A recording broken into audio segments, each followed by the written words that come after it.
Okay, here we are.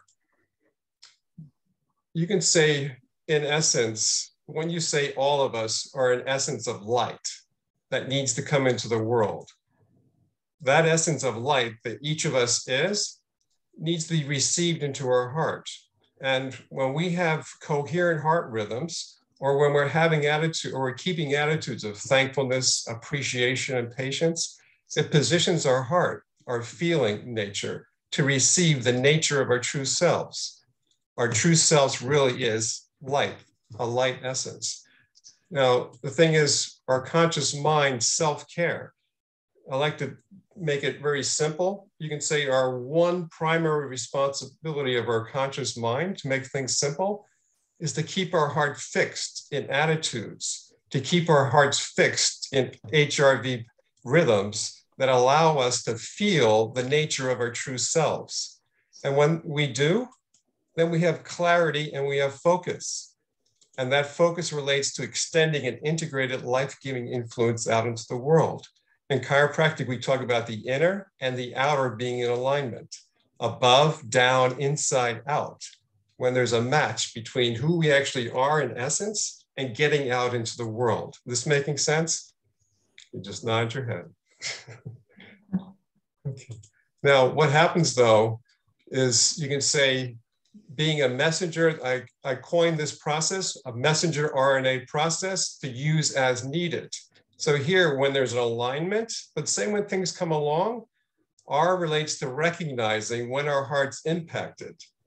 When our heart begins to be impacted and our mind becomes twisted, we have to recognize that we have a choice in that moment.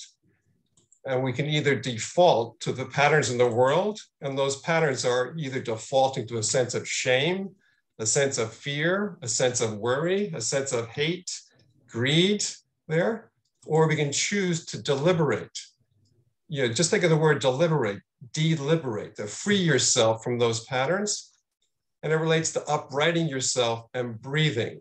Now, as a chiropractor, I recognize too, when you upright your posture, it automatically puts you in kind of a more of a positive stance to handle the things in your world, and then to breathe.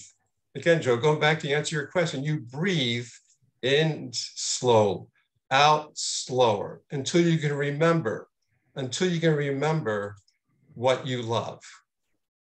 And when you do, you begin to see what you need to let go of, what perspective you need, maybe what forgiveness you need for yourself for maybe entwined for these feelings, or maybe forgiving another person who's been entwined in these feelings, so that you can let go to the peace of understanding, where you neutralize these patterns here in yourself. And then you can, A stands for appreciation. You appreciate the place that you fill, your life-giving reconnection with yourself, with others, and with nature.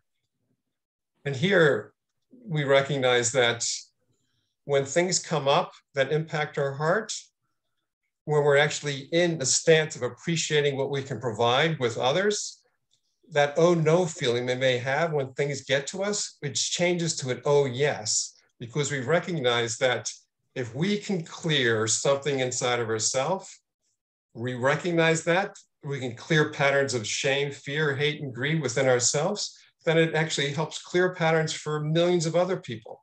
We're playing our part in the world. Now, when we get defaulted and we get sucked up in those patterns of those negative patterns, you can say it relates to unconscious accelerated aging process. So right now I'm going to introduce something to help in that respect. So again, I think most of you may have known, I'm introducing a program called the Conscious Healthy Aging Group Program. This relates to staying healthy as we age, which relates to, does purpose matter to you? Does purpose matter to you? I would think everybody here on this call, purpose matters to you, right, Mike? Yes. Does sustaining your health and longevity to maximize the fulfillment of your purpose inspire you? So like your health and longevity to last that as long as possible so we can make an influence. If so, I want to invite you to participate in the following educational program. Okay, here it is, conscious healthy aging, sustaining your reason for being. So first is your reason for being, the light that you are. You know, everybody's trying to figure out their purpose, but there's one purpose. And that purpose is your reason for being, the light that you are, aligning your heart and your mind with that purpose, but allowing for a proper care to be for your physical body so that purpose can be sustained through our lifetimes for as long as possible. And that's where we look at assessments. You can say lab assessments to help with that, looking at lifestyle factors and natural supportive factors. And ultimately is having a community, a sense of belonging, playing your part.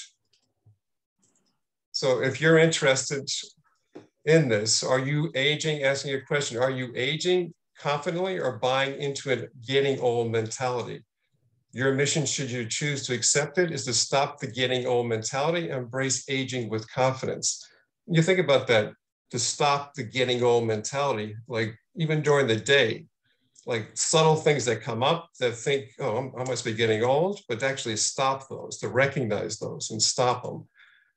And in 6 weeks, crafting your personal conscious healthy aging blueprint so you can feel youthful and vibrant as you enjoy sustaining a purposeful life. So it begins February 17th. Tuition, it's a beta program. Enrollment closes this Thursday, coming Thursday. For those on the call, if you do want to enroll, you can enroll at that fee, or you can just contact me if $197 is not within your means. I'd be glad to enroll you if you really genuinely are interested. So I want to introduce that program to you all. And we'll come back to our discussion. Any thoughts, takeaways so far, questions? Okay. Let me stop my recording.